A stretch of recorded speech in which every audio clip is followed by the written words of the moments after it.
What's going on, everybody? It's Frito here for your Overwatch with another huge news roundup. News surrounding the state of Overwatch and its future, what to expect at Blizzcon Online, the current state of the game, and what's in store for the changing landscape for the Overwatch League. We've got a lot to cover. Be sure to use the timestamps to navigate to parts of the video that are most interesting to you. First up, Blizzard President Jalen Brack came out to explain BlizzCon Online. It'll be free for everybody to view, and finally officially states that Overwatch 2 will feature at BlizzCon. It's kind of a duh. We already knew that was going to be the case. In fact, we think it's going to be much more than that, perhaps even a live beta at the date. But interesting, he also mentioned that they'll be unveiling information about Diablo and Overwatch for all platforms, including mobile. That's important. We'll get to that in a moment. This announcement of an announcement seems subdued, but I think it adds credibility to the Metro leaks we've covered earlier, especially when you combine with the other news stories we have to break down. Brack goes on to explain that they have been employing machine learning to crack down on offensive text speech in-game, systems they use in Overwatch, Heroes of the Storm, and now in World of Warcraft as well. This system, alongside the other rules that we have already covered that have increased penalties for both leaving the game, but saying hateful things to other players. It's one of the many things that the devs have been putting into Overwatch 1 over this past year. While they haven't been adding new content, they have been going down sort of a list of structural improvements to the game, I think, to prepare it for Overwatch 2. Whether it's text, matchmaking, making spread weapons consistent, shoring up certain interactions and bugs, they've really been cleaning house to try to get it ready to move on to the next stage of the game.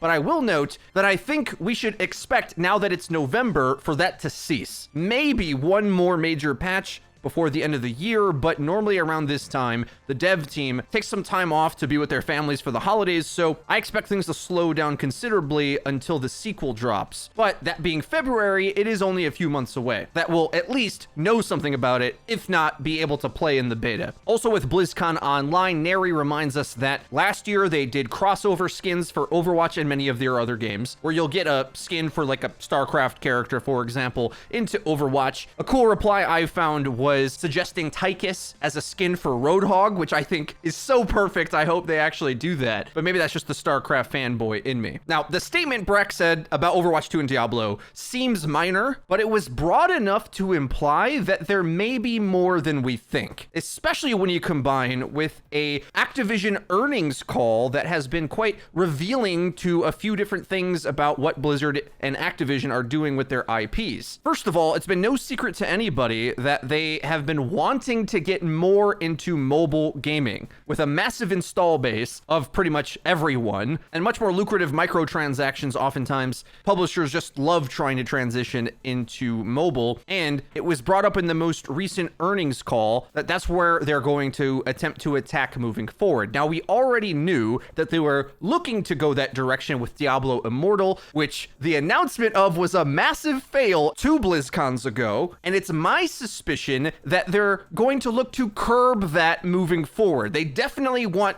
more of their IP on mobile, but I think, learning from that mistake, I would not be surprised if we heard of a new mobile game either being developed, worked on, or the starts of it at this next BlizzCon. Because remember, Brack already said that we're going to talk about the future of these IPs on mobile as well, and try to tack it on at the end as to not rile up the fan base. Exerto and Gamasutra breaks this down, that they're looking to put these IPs onto mobile in some way. I'm going to take this one step further and say, packaged alongside Overwatch 2, this big mainstream core gaming sequel for PC and console players, they're also going to tack on a mobile game. Maybe it's an update on Diablo Immortal, but the way Brack said it in the Fireside chat makes me think I wouldn't be surprised to see an Overwatch mobile game as well. Because think of it, BlizzCon fans have always revolted at this, but since the event is online anyway, it's not like you're in front of a crowd of hundreds of thousands of paying fans that came there for the most hardcore content. It's not going to have the same PR backlash of, you know, a Q&A with someone asking, is this an out-of-season April Fool's joke? That's not going to happen. But also, it really softens the blow to have mainstream game news for your hardcore players. And oh yeah, hey, we're also working on this next thing. Keeping in mind that the original announcement of Hearthstone was also met with a lot of sour responses and turned out to be maybe one of Blizzard's best games. The new update they just put through to make battlegrounds and duels sucked me right back in. Those modes are right up my alley. And just dreaming up, I've always kind of wanted a top-down, maybe like Clash of Clans version of Overwatch, or who knows what they could do. But keep in mind, over these past couple years, since the big layoffs, these devs have been put to work on something, and sometimes we even hear of games being canceled before they've even been announced. There was a StarCraft Battlefield-esque type shooter they were working on that Jason Schreier reported a year or two ago that they eventually scrapped. So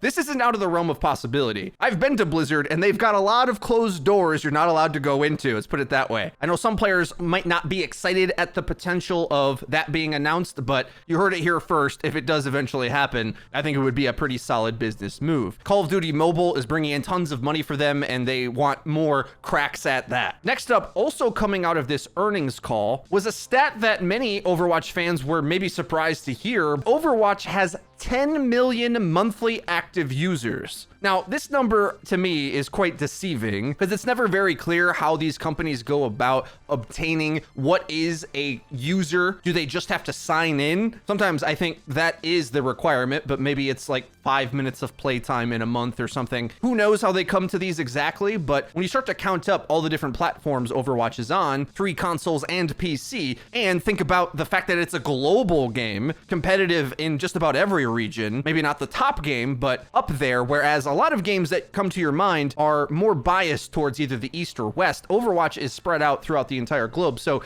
kind of adds context to what these numbers mean and what it says about the health of the game. Keep in mind, according to Google, Overwatch has sold 50 million copies. As of the first quarter of this year, maybe more have been sold, but not much more. So 1 out of 5 of players that have bought the game sign in at least once a month, which I think is actually pretty good. But another problem and a hole to poke into this argument is, well, how many of those are alt accounts? Granted, I do think the vast majority of players don't have alt accounts, but players that do often have multiple, and it leads to problems in the game that we'll get into in a moment. On one hand, whatever percentage of alt accounts is helping boost this number to make Overwatch look maybe better than it actually is. If it's 500,000, maybe that's not actually very significant, but the closer it gets to 1 million, the more I think it is.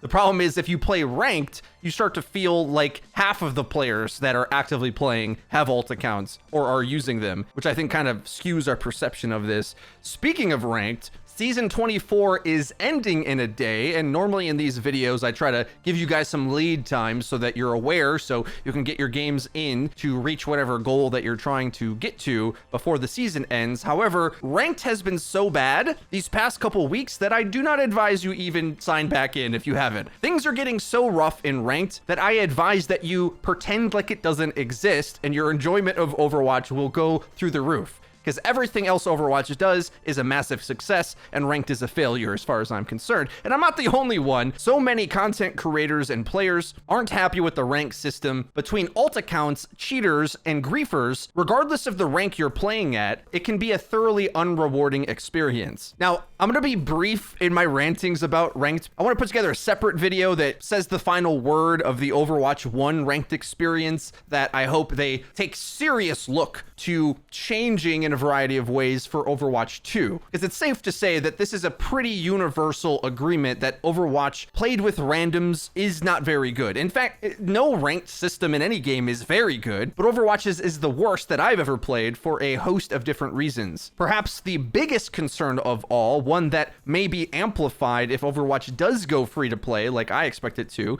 is alt accounts. Because Overwatch is relatively cheap, it isn't difficult to get a separate account that sort of gives you like a separate life in the Overwatch competitive landscape. Whether that's to one-trick obnoxious heroes, hack, throw, grief, pay for boosts, all manner of problems that just adds chaos into the ranked matchmaker, that every rank loses its grip of competitive gameplay and seeps into these other problems being in the forefront. And because those things add into the mix a lot of chaos, then the SR system stops working correctly. And it can be very easy to go on lucky or unlucky runs that places players where they really shouldn't be. That's been my experience anyway, and it's due to the state of ranked that that has really made me less interested in making more hardcore content, because I start to feel like, what am I even making this for? I feel like there's a gloss of ranked apathy across the entire community. So although I have been putting quite a bit of work to turn a lot of these garbage games I've been having into what I hope will eventually be very useful Overwatch lessons,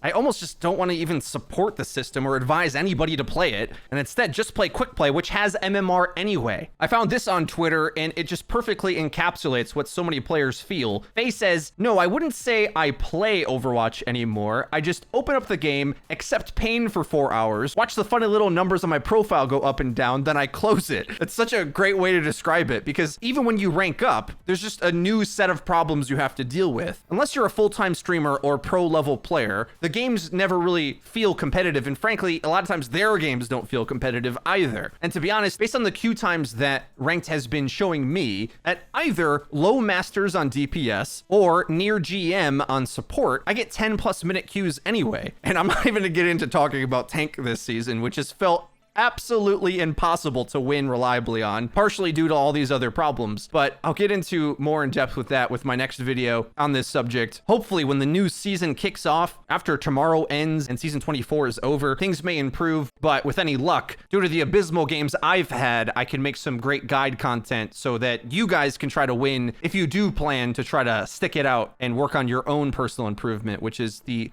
only way that you really should approach ranked, and just accept the fact that a lot of games are just not in your control overall unless you play perfect, and just keep trying to make your play as pristine as possible, looking for every opportunity to get value and dodging every mistake. Next up, let's talk about the patch. The health changes have gone through, at least immediately in the community's hands. I don't feel like it has been earth-shattering changes. However, high-level players are quite concerned at this direction, or what may potentially develop as more high-level gameplay gets played on this patch. Jake and Dante warn about the mass stun comp that's always ready, lurking around the corner to be overpowered again. This is part of the reason why I get so edgy when Blizzard tries to shake things up a little bit, because of how fragile the game state is with as many heroes as we have without bans. Because what can quickly happen is that certain combos are just too strong. Here, Jake is talking about the stuns and crowd control abilities from Orisa, Sigma, Brigitte, and McCree, which basically means if you halt something, you stun it 4 times, not to mention just pulling them in with the halt, insta-deleting anything. Now, it takes a bit for the ranked community playing with randoms to kind of get a grip on what combos are the most powerful and how to execute them easily, but as time goes on and high-level players develop this patch, that may be where we find it. Samito discusses this in his most recent rant video on Twitter. It's also things I've talked about in my review of the patch. It's the power level of these heroes that have what I'm going to call stackable MOBA abilities that has the potential to overshadow everything else. I was already starting to see this when I was testing on the new patch. Like when you start to get double shield with Symmetra and Bap and McCree, and there's just shields and a lamp and a healer that has a shield as well and a stun, and there's just so many protective elements that you can surround yourself with. I feel like that's all the things that we wanted minimized in the game. And it's not so much that I never want to see those elements in play, it's just that when you combine them all together, it becomes a game we didn't sign up to play. The balance of the game has to take into context everything else around it and the combinations you can put together. It's a good thing when heroes fit into certain comps, not all of them. And if we balance with the intention to try to get heroes to fit all the time, it just breaks the entire game. It's just no way to balance. So these are lessons that we learned over the past few years, and it's concerning that the first step after the greatest balance patch ever, Blizzard goes in what a lot of us think is the wrong direction. So I don't suspect we'll see many changes before Overwatch 2. And then when it does come, we're going to see the whole game changed pretty much. With a whole nother set of problems to deal with. Maybe these changes make more sense in the context of the next game. Last up for the video, I wanted to do a community shout out. Niandra posted what I think is the most comprehensive Mercy guide I've ever seen. The movement skill requirement of Mercy, I feel, has just raised as players have improved. And if you don't have these shake and bake maneuvers that most Mercy players seem to be doing, even just like at Plat, you're not going to be getting the same value out of your gameplay. This is a guide I'm going to be watching and rewatching because support, funnily enough, has progressed to be my strongest role, but I'm not too confident in these Mercy maneuvers, and they really are some seriously big plays when you get them down, as when the enemy whiffs cooldowns on you, when you dodge away, it's just so much value. And Mercy is just such a great ranked character as she just stabilizes the game and adds a lot of reliability to everybody's play. So I suggest you check it out and take notes like I am. At the time of recording, the Mercy guide has 10,000 views. Let's see how high you guys can get that view number. And while you're clicking off the video, be sure to head over to our Twitter, where we can share and cope with our ranked frustration and pain, and hit the bell icon on YouTube so that you don't miss out on our next video. Get notified directly to your cell phone when our new videos come live. Otherwise, that's been it for me. I've been Frito for Your Overwatch. We'll see you guys next time.